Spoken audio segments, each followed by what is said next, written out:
Have you ever checked your bank statement and thought, wait, what is that charge? $5 here, $10 there, a free trial you swore you canceled, but together, they're silently draining your digital wallet every single month. This is subscription creep, and today we're taking control of it. Subscription creep happens when small, recurring digital payments slowly pile up, often without us noticing. Streaming services. You don't feel it all at once because it doesn't hit like a big purchase. Instead, it leaks. And the real danger?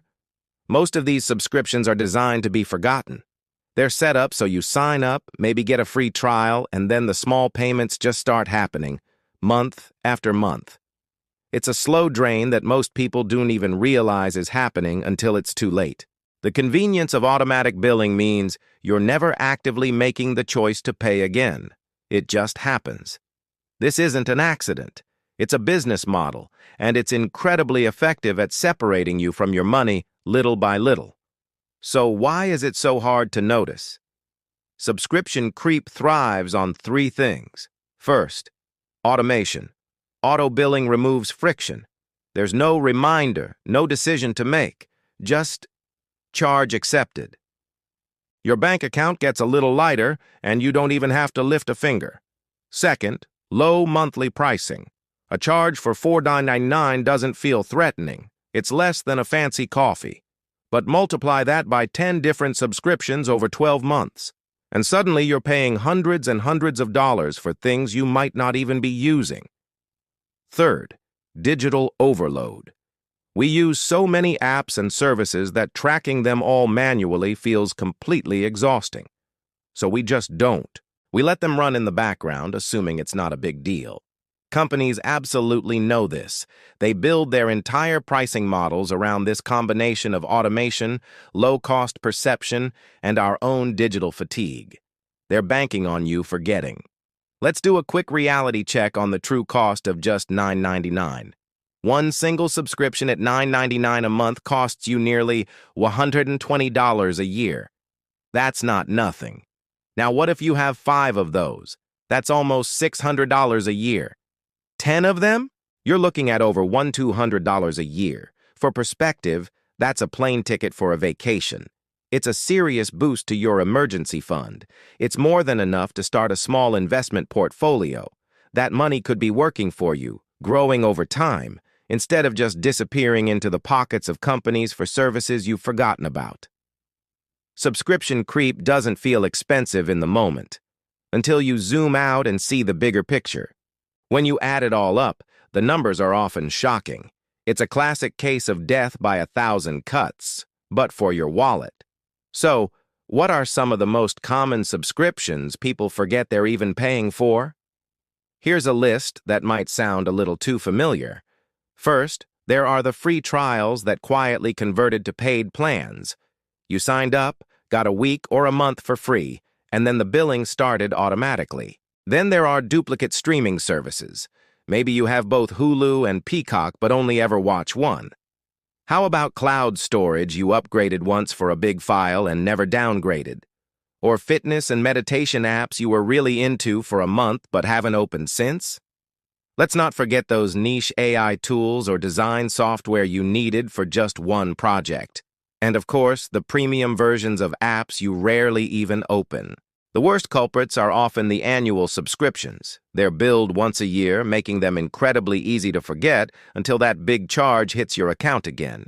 If you're thinking, wow, that sounds familiar, you're not alone.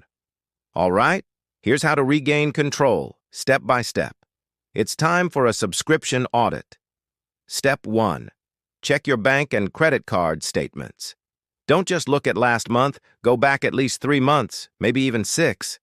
Look for any recurring charges, no matter how small. Step 2. Review your App Store subscriptions. On an iPhone or an Android phone, there's a full list of your active subscriptions hiding in your account settings. Go find it. You might be surprised by what's on there.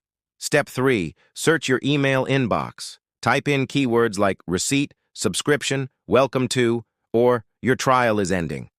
This will help you uncover subscriptions that might not be tied to your main app store. Step 4. This is the most important one.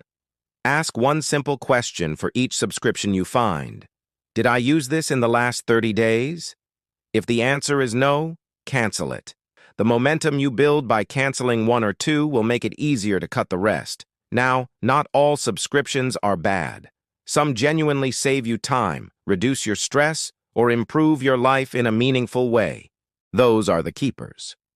So when you're deciding what to keep, instead of asking, "Is this cheap?" ask better questions. Ask, "Does this actively improve my daily or weekly routine? Do I use it consistently, at least a few times a month?" And finally, is there a free or cheaper alternative that does the same job just as well? If a subscription doesn't earn its place in your budget and your life, it has to go. Think of it like a job interview for your expenses. Every subscription has to prove its value to you. If it can't, it's fired. The real win isn't just canceling subscriptions once. It is building systems to prevent creep from coming back. Here's how you can do that. First, use calendar reminders for free trials. The moment you sign up, set a reminder for 2 days before the trial ends. That gives you time to make a conscious decision to either cancel or keep it. Second, review your subscriptions quarterly. Put it on your calendar like a recurring financial checkup. Every 3 months, take 15 minutes to review your recurring charges. Third, try to limit your payment methods. The fewer credit cards or payment services you use online, the easier it becomes to track everything in 1 or 2 places. And finally, the most powerful habit, pause before subscribing. When you're about to sign up for something new, ask yourself, will I still want this and be using it in 60 days? That simple pause, that moment of intentional thought, can save you hundreds of dollars a year all by itself. Ultimately, tackling subscription creep isn't just a money problem, it's a mindfulness problem. Every subscription you pay for is a vote. It's a vote for what you value, where you spend your time, and what gets your attention. When you intentionally choose what stays and what goes, you don't just save money. You gain clarity about what's truly important to you. You take back control over your digital life and your finances, and that feeling of control is worth far more than $9.99 a month. It's about being the boss of your money, not letting it silently slip away. If this video helped you see your finances a little more clearly, do me a favor and hit the like button. It really helps the channel grow. And subscribe for more practical strategies to simplify your money and your digital life. Tell me in the comments, how many subscriptions did you find and cancel after watching this? Your wallet will thank you.